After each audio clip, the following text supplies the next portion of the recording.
Good morning, Mrs. Smith. Thank you for coming in today to discuss your daughter Jane's results for the WISC-IV test. First of all, I want to make sure that you have a clear understanding of what each scale measures and how it could possibly be a contributor to Jane's recent academic struggles. So let us begin with the four basic categories of cognitive areas covered by the WISC-IV. And if you have any questions, feel free to interject at any time so I can clarify what I mean. The first category is called the VCI, the Verbal Comprehension Index, and that measures how clients use words to think, understand the world, express themselves. The second category is nonverbal. That's the PRI, the Perceptual Reasoning Index, and that measures how clients think with their eyes and their hands. The Working Memory Index is the third category. That's the WMI. It measures how clients pay attention and keep track of information in their heads.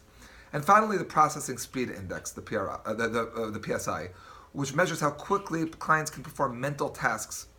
And of course, these four yield a full-scale IQ score, FSIQ, which is all the separate mental abilities averaged together. So let us begin with the VCI, the Verbal Comprehension Index. With the VCI, we are observing whether any of the following three skills affect Jane's reading or listening comprehension. And those are vocabulary, knowledge of word meaning, similarities, verbal concept formation, seeing connection between words, putting two and two together. A democracy and a dictatorship are both forms of government. Chalkboard and desk both belong in a classroom. That's the second subcategory of the VCI. And then finally, comprehension, which is factual knowledge, including how society works, why a state requires people to have licenses to drive, why it's important to RSVP a birthday party invitation. And in this first category, Jane scored a 104, which indicates that her verbal reasoning and concept formation abilities are above approximately 61% of her peers, and this does not seem to be an area of concern. The PRI is the second category, which Jane again did well, or average, and that was the PRI, the Perceptual Reasoning Index. And the question in this category is, are any of the following three skills affecting Jane's math or science performance? And those include issues such as picture concepts, nonverbal concept formation, seeing connections between what you see, being able to categorize pictures of animals into land, into water animals, amphibious animals. So understanding the concept behind pictures. Matrix reasoning is also nonverbal. The ability to think about and draw conclusions about what you see, understanding graphs, manipulating equipment, and what belongs in this box based on a pattern. And then finally, in the same vein, the third issue is, the third subcategory is block design, which is visual spatial skill, understanding how shapes are positioned when you complete a puzzle, play Tetris, arrange all your furniture so that it fits in a room properly, playing Rush Hour, which is a great game that a lot of kids enjoy. Here again, Jane did well, scoring a 102.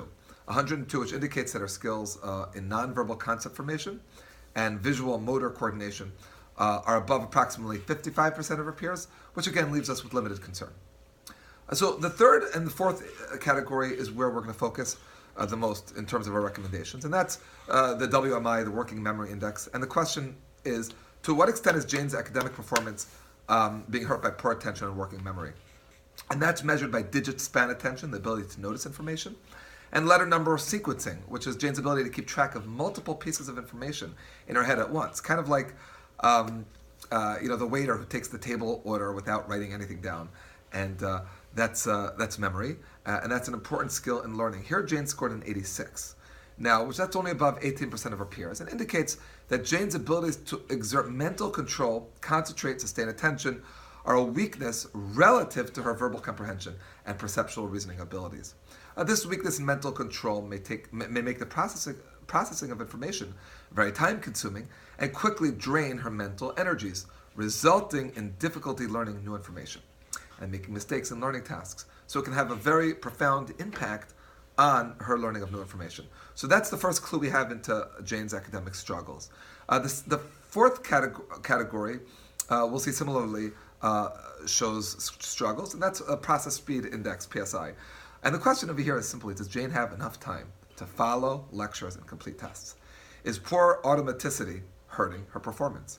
So the first question, the subcategory over here is coding, psychomotor speed, how quickly Jane copies information, And finally, symbol search, which is how quickly her mind can register what she's looking at. How quickly could she tell if a letter is an I or a J?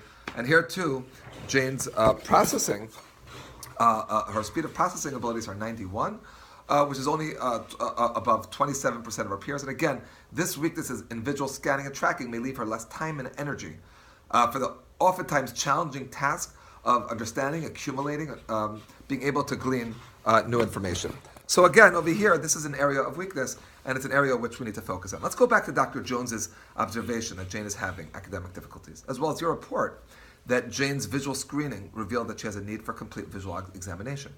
Her general cognitive ability, as estimated by the WISC-IV, is in the average range when compared to her peers.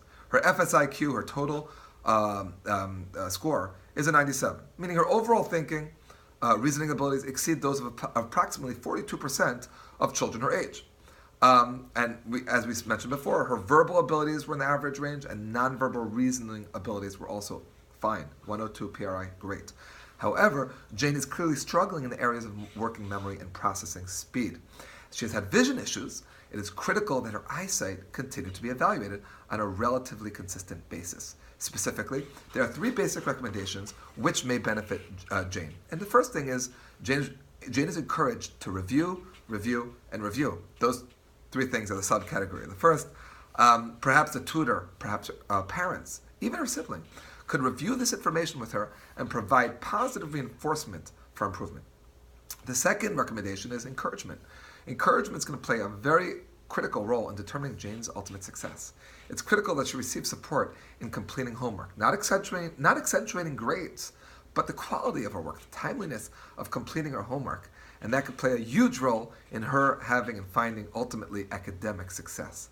And finally, Jane may be taught various memory techniques. One excellent example, there are others, is the chunking technique, where pieces of information are grouped into larger chunks so less units need to be remembered or memorized.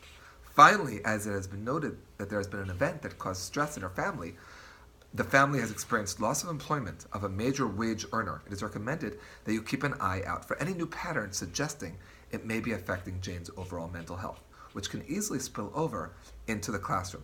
However, as Jane seems happy and supported by a loving family, this does not seem to be an issue at the moment. Thank you, Mrs. Smith, for giving me the opportunity to work with you and your daughter, Jane.